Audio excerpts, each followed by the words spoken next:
Welcome to Mega Nine TV. తెలంగాణలో Jubilee hills బైపోల్కు సమయం దగ్గర పడింది. ప్రచారానికి ఇంకా 2 రోజుల సమయమే ఉంది. ఈ ఉప ఎన్నిక 3 ప్రధాన పార్టీలకు పెద్ద సవాల్గా మారింది. ముఖ్యంగా అధికారంలో ఉన్న కాంగ్రెస్ పార్టీకి అయితే ఈ విజయం ఎంతో అవసరమన్న పరిస్థితులు నెలకొన్నాయి.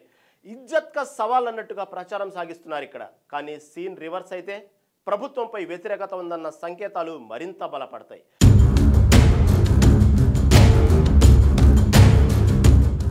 ఈ పరిణామం కాస్త ప్రతిపక్ష పార్టీలైన బీఆర్ఎస్, బీజేపీలకు మరింత లాభం చేకూర్చే అవకాశాలు ఉంటాయి. అంతేకాకుండా ఉప ఎన్నికలలో గెలవకపోతే అది ఆ పార్టీ పైన, ప్రభుత్వం పైన తీవ్ర ప్రభావం చూపడం ఖాయమన్న అభిప్రాయాలు వ్యక్తమవుతున్నాయి. ఈ నేపథ్యంలోనే కొత్త లెక్కలు తెర మీదకు వస్తున్నాయి.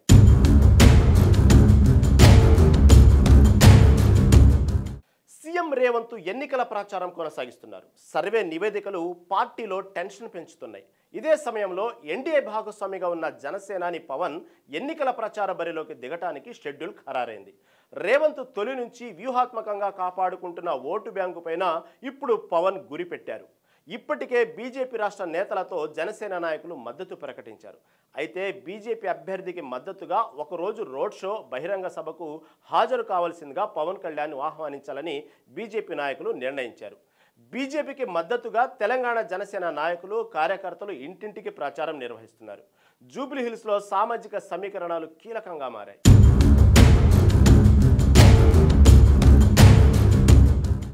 దీంతో రేవంత్ అటు ఎంఐఎం సహకారం, ఇటు బీసీ అభ్యర్థిని బరిలోకి దించడం, అజారుద్దీన్కు మంత్రి పదవి వంటి నిర్ణయాలు అమలు చేశారు. కమ్మ సామాజిక వర్గంతో పాటుగా సినీ పరిశ్రమ మద్దతు కోసం నేరుగా మంత్రాంగం చేశారు.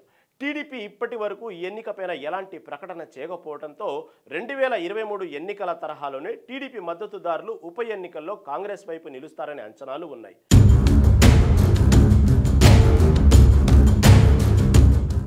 ఇప్పుడు ఈ లెక్కలు మారుతున్నాయి. జూబ్లీ హిల్స్ నియోజకవర్గ పరిధిలో సినీ పరిశ్రమకు చెందిన వారు 30,000, కమ్మ సామాజిక వర్గానికి చెందిన ఓటర్లు 25,000 మందికి పైగా ఉన్నారు.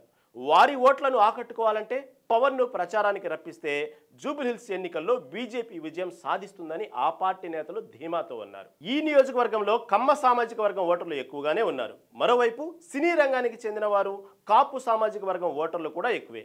ఆ ఓట్లన్నీ బీజేపీ వైపు మళ్లాలంటే టీడీపీ సహకారంతో పాటుగా పవన్ కళ్యాణ్ను రంగంలోకి దింపాలని బీజేపీ వ్యూహాన్ని రచిస్తోంది.